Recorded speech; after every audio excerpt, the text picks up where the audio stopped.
T J ജോസഫിന് 84 വയസ്സ് കഴിഞ്ഞു. അദ്ദേഹം പടുക്കഴവനായി, ഇനി ഒന്നിനും കൊള്ളത്തില്ല എന്നൊക്കെ വിധി എഴുതി തള്ളാൻ വരട്ടെ. ജോസഫ് ഇപ്പോഴും ഒരു പടക്കുതിര തന്നെയാണ്. തൊടുപുഴയിൽ പി ജെ ജോസഫ് നിന്നാൽ 25,000-ൽ കുറഞ്ഞ വോട്ടിൻ്റെ ഭൂരിപക്ഷം ഉറപ്പാണ്. അതുകൊണ്ട് തന്നെ നിയമസഭയിലേക്ക് പി ജെ ജോസഫ് 85-ലും 90-ലും 95-ലും ഒരുപക്ഷെ മത്സരിച്ചാലും ജയിക്കും. അദ്ദേഹത്തിനൊന്ന് ചലിക്കാൻ, അദ്ദേഹത്തിന് ആരോഗ്യം സമ്മതിച്ചാൽ അത്രത്തോളം കാലം അദ്ദേഹത്തിന് നീണ്ടു നിവർന്ന് നിൽക്കാൻ കഴിയുന്ന രാഷ്ട്രീയമാണ് തൊടുപുഴയിൽ അദ്ദേഹം വരച്ചിട്ടിട്ടുള്ളത്. അദ്ദേഹത്തിൻ്റെ മകൻ അപ്പു ജോസഫ് നിന്നാലും ഈസി വാക്ക് ഓവർ ആയിരിക്കും. എന്നാൽ ജോസ് കെ മാണിയുടെ രാഷ്ട്രീയ പാരമ്പര്യം അങ്ങനെയല്ല. മാണി ഉണ്ടാക്കിയെടുത്ത സൽപ്പേരൊന്നും ജോസ് മോന് കിട്ടിയിട്ടില്ല എന്ന് മാത്രമല്ല, മാണി കോൺഗ്രസിനെ ഇടതുപക്ഷത്തിൻ്റെ തൊഴുത്തിൽ കെട്ടിയതോടെ മധ്യ തിരുവിതാംകൂർ ഒന്നടങ്കം തിരിഞ്ഞിരിക്കുകയാണ്. താൽക്കാലികമായി കഴിഞ്ഞ നിയമസഭാ തെരഞ്ഞെടുപ്പിൽ കുറച്ച് സീറ്റുകൾ നേടി ഒരു മന്ത്രിസ്ഥാനവും തട്ടിയെടുത്തു എന്നതിലപ്പുറത്തേക്ക് ശാശ്വതമായ ഒരു നേട്ടമോ വികസനമോ മാണി ഗ്രൂപ്പിന് കിട്ടാൻ പോകുന്നില്ല. ജോസഫ് ഗ്രൂപ്പ് കണ്ടുവച്ചിരിക്കുന്ന സീറ്റുകൾ, അതായത് അവർ മത്സരിക്കുന്ന സീറ്റുകളിൽ വൈരാഗ്യ ബുദ്ധിയോടുകൂടി ഇടതുപക്ഷത്തിൻ്റെ ഭാഗത്തു നിന്നും സീറ്റുകൾ ചോദിച്ചു വാങ്ങി ജോസഫ് ഗ്രൂപ്പിനെ ദുർബലപ്പെടുത്താമെന്നൊരു ശൈലിയായിരുന്നു നേരത്തെ മുതൽ അവലംബിച്ചിരുന്നതെങ്കിൽ ഇപ്പോൾ അത് പൊളിഞ്ഞിരിക്കുകയാണ്.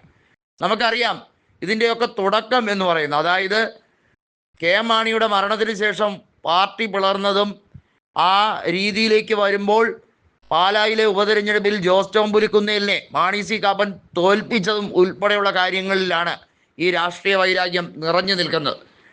മാണി വളരെ ബുദ്ധിപൂർവമാണ് ഈ പറയുന്ന പി ജെ ജോസഫിനെ ആയിരുന്നാലും മോഹൻസിനെ ആയിരുന്നാലും ചാക്കിട്ട് പിടിച്ച് 2011-ൽ തട്ടിക്കൂട്ടി ഭരണമുണ്ടാക്കിയെടുത്തത്.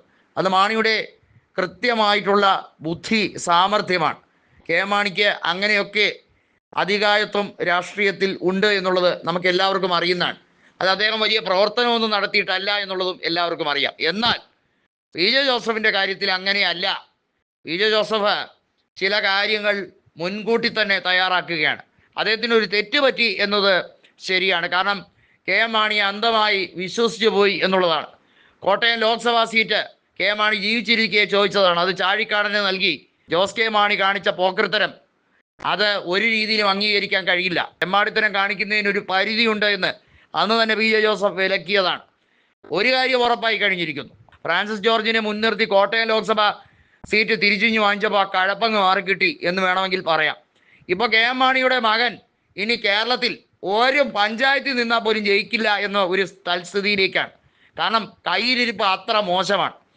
ഏതാനും ചില ഓൺലൈൻ മാധ്യമങ്ങൾ ജോസ് കെ മാണി അങ്ങ് സഹായിക്കാൻ ശ്രമിച്ചുകൊണ്ടിരിക്കുകയാണ്. മലയാളി വാർത്ത, മറുനാടൻ മലയാളി, ഇവരൊക്കെ വിചാരിച്ചാലും ജോസ് കെ മാണി ഇനി കേരള രാഷ്ട്രീയത്തിലെന്നല്ല സംസ്ഥാന രാഷ്ട്രീയത്തിൽ ഒരു രീതിയിലുള്ള മേൽക്കൊയ്മയും നേടാൻ പോകുന്നില്ല. മാണിയായിട്ട് സമ്പാദിച്ചു വെച്ച വലിയ തോതിലുള്ള 5-6 തലമുറയ്ക്ക് തിന്നു സൂഹിക്കാനും കട്ടുമുടിക്കാനുമുള്ള കാശ് അത് കൊണ്ടുപോയി ജോസ് കെ മാണി വിഴുങ്ങട്ടെ എന്നാണ് പി ജെ ജോസഫ് കൃത്യമായി പറഞ്ഞിരിക്കുന്നത്.